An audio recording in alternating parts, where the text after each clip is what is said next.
Welcome to S Y study point. आज मैं बात करने चल रहा हूँ संविधान से रिलेटेड जो बड़ा इंपॉर्टेंट टॉपिक बनता है मौलिक अधिकार से संबंधित प्रश्नों के बारे में, जो कि लगातार प्रीवियस ईयर क्वेश्चन पूछे गए हैं। जो भी पूछे गए हैं क्वेश्चन उसी को मैं एक्सप्लेन करते हुए आपके सामने रखने चल रहा हूँ।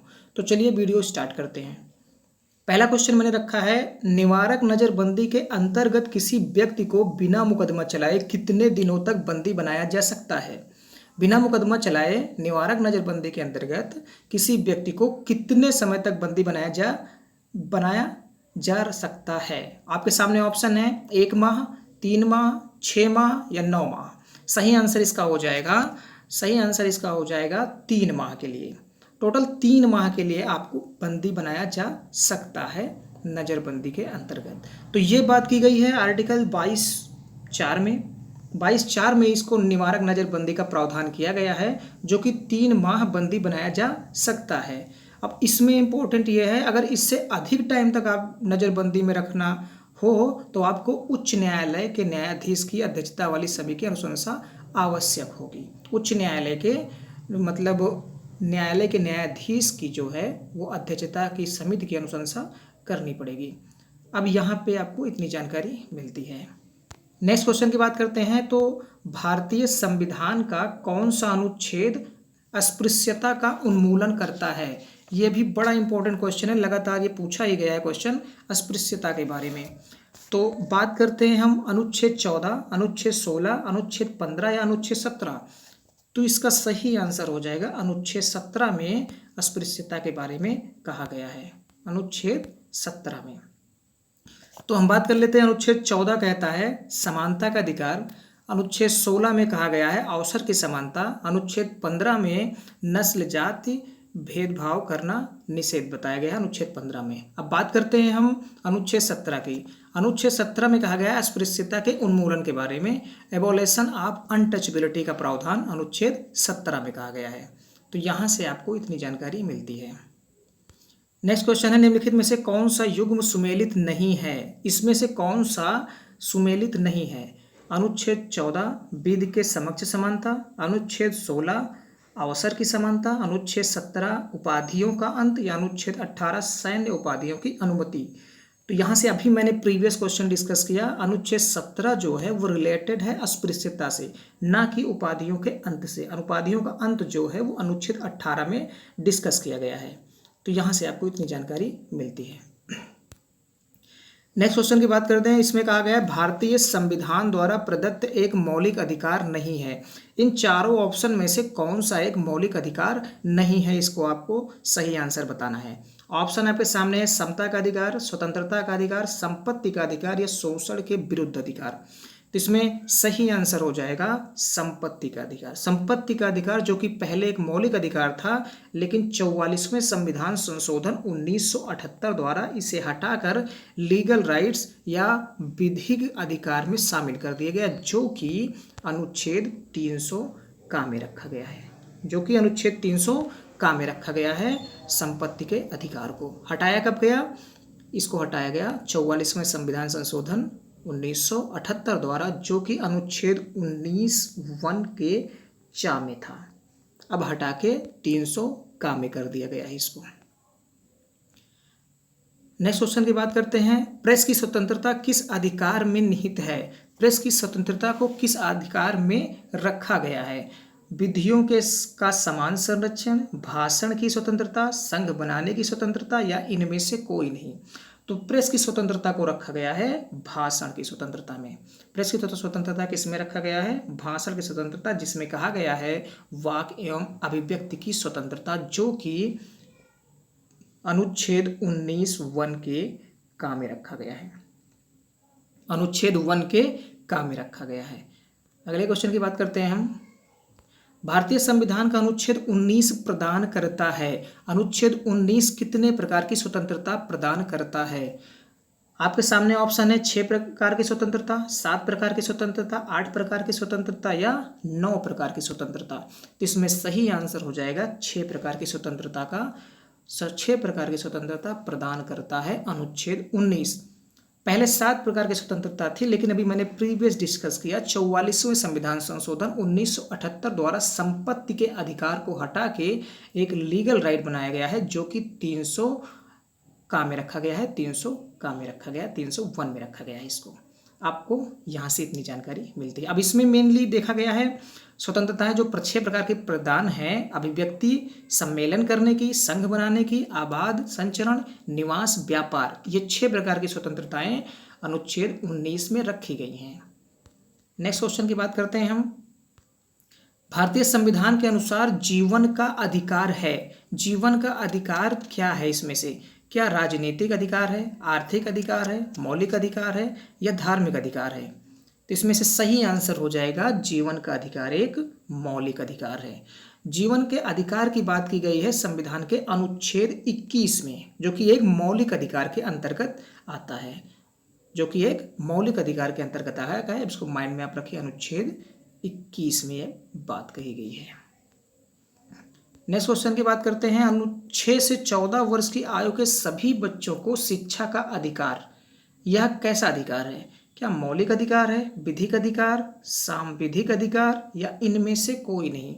तो 6 साल से 14 साल वर्ष के बच्चों की आयु के सभी बच्चों को शिक्षा का अधिकार जो है ये एक मौलिक अधिकार है। इसको मौलिक अधिकार के अंदर रखा गया, जो कि संशोधन करके 86वें संविधान संशोधन 2002 द्वारा इसको जोड़ के अनुच्छेद 21 का में रखा गया है। अनुच्छेद 21 का में रखा गया है। इंपॉर्टेंट इसमें यह है 86वें संविधान संशोधन 2002 द्वारा इसमें कहा गया है कि 6 से 14 वर्ष के आयु के बच्चों को निःशुल्क एवं अनिवार्य शिक्षा प्रदान की जाएगी, जो कि एक मौलिक अधिकार है। नेक्स्ट क्वेश्चन की बात करते हैं। कौन सा अनुच्छेद बालकों के नियोजन से संबंधित है? बालकों के नियोजन से संबंधित कौन सा अधिकार है? आपके सामने ऑप्शन है अनुच्छेद 19, अनुच्छेद 17, अनुच्छेद 24 या अनुच्छेद 23। तो सही आंसर इसका हो जाएगा अनुच्छेद 24। अनुच्छेद 24 जो है बालकों के नियोजन से संबंधित है, जहां पे कहा गया है 14 वर्ष से कम आयु के बच्चों को कारखानों, खानों या जोखिम जगहों पे शामिल नहीं किया जा सकता। ये डायरेक्टली बोला गया है अनुच्छेद 24 में। कहाँ पे? अनुच्छेद 24 में। अगले क्वेश्चन की बात करते हैं। अल्पसंख्यक के हितों की सुरक्षा का उल्लेख किस अनुच्छेद में किया गया है? अल्पसंख्यकों की सुरक्षा का उल्लेख किस अनुच्छेद में किया गया है? आपके सामने ऑप्शन है यहाँ पे अनुच्छेद 14, अनुच्छेद 19, अनुच्छेद 29 या अनुच्छेद 32। तो इसका सही आंसर हो जाएगा अनुच्छेद 29 में। अनुच्छेद 14 मैंने बता ही रखा है समता का अधिकार, अनुच्छेद 19 में कहा गया है स्वतंत्रता का अधिकार और अनुच्छेद 32 में कहा गया है संवैधानिक उपचारों का अधिकार।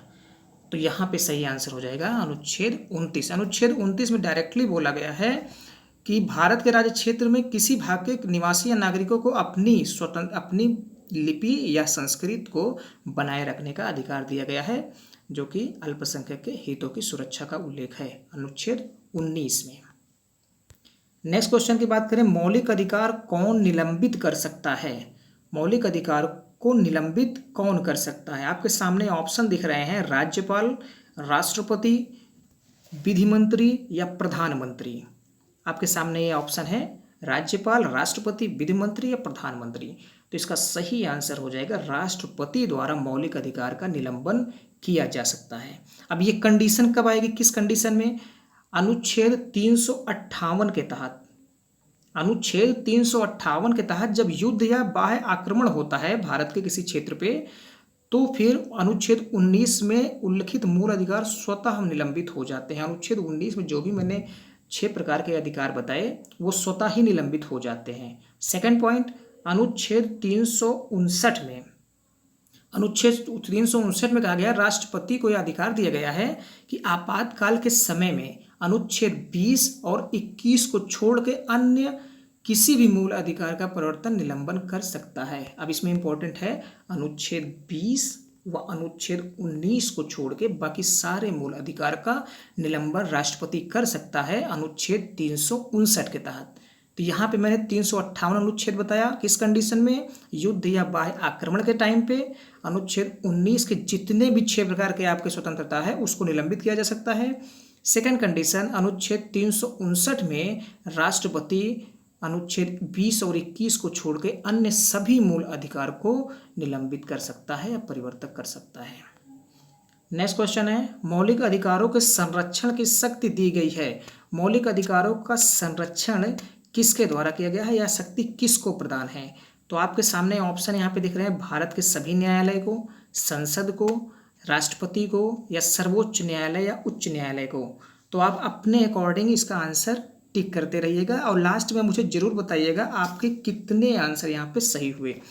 तो इसका सही आंसर हो जाएगा सर्वोच्च न्यायालय तथा उच्च न्यायालय को मौलिक अधिकार संरक्षण की शक्ति प्रदान की गई है। अब किस अकॉर्डिंग? आर्टिकल के, तो आर्टिकल के 32 अकॉर्डिंग सुप्रीम कोर्ट को यह अधिकार है मौलिक अधिकार के संरक्षण का, और अनुच्छेद 226 के अनुसार हाई कोर्ट को या उच्च न्यायालय को यह अधिकार दिया गया है। अब इसमें से न्यायालय 5 प्रकार की रिट दायर करती है। अब वो पांचों रिट के नाम क्या हैं? बंदी प्रत्यक्षीकरण, परमादेश, प्रतिषेध, अधिकार परीक्षालेख या उत्प्रेषण। ये 5 प्रकार के रिट दायर कर सकती है भीमराव अब ये आता है अनुच्छेद 32। तो अनुच्छेद 32 को भीमराव अंबेडकर जी ने संविधान की आत्मा या हृदय कहा है। क्या कहा है? बड़ा इंपॉर्टेंट क्वेश्चन है अनुच्छेद 32, इसको भीमराव अंबेडकर ने संविधान की आत्मा कहा है। अब यहाँ पे पॉइंट आप एक बार फिर से रिवाइज कर लीजिए। अनुच्छेद 32 के अकॉर्डिंग आपका अगर लगता है मौलिक अधिकार का क्षरण हो रहा है तो आप 5 प्रकार की रिट दायर कर सकते हैं सुप्रीम कोर्ट में, अनुच्छेद 226 के अनुसार हाई कोर्ट में। नेक्स्ट क्वेश्चन की बात की जाए, निजी भवनों के ऊपर राष्ट्रीय ध्वज को फहराना किस अनुच्छेद में है? निजी भवनों के ऊपर राष्ट्रीय ध्वज को फहराना ये किस अनुच्छेद में कहा गया है? अनुच्छेद 14, अनुच्छेद 1 का, अनुच्छेद 21 या अनुच्छेद 25? तो इसका सही आंसर हो जाएगा अनुच्छेद 19 1 का। एक्चुअली में इसमें हुआ यह था, नवीन जिंदल बनाम भारत संघ केस हुआ था एक 2004 में।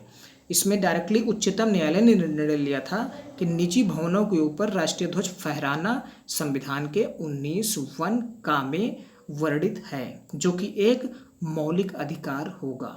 ये बात यहाँ पे सुप्रीम कोर्ट ने 2004 के बाद बोली थी। तो यहाँ से आपको इतनी सारे क्वेश्चन को मैंने डिस्कस किया। ये एक्सप्लेनेशन आपको कैसा लगा, क्वेश्चंस का कंटेंट कैसा लगा, इस सारी बातों को आप कमेंट बॉक्स में जरूर बताइएगा। और आपने कितने आंसर इसमें सही किए उसको भी आप कमेंट बॉक्स में जरूर लिखिएगा। अगर आपको ये वीडियो अच्छा लगा हो तो लाइक और अपने दोस्तों के साथ शेयर कीजिए, और चैनल पर नए विजिट है तो SY स्टडी पॉइंट को सब्सक्राइब जरूर कीजिए। Thank you for watching this video. Thank you.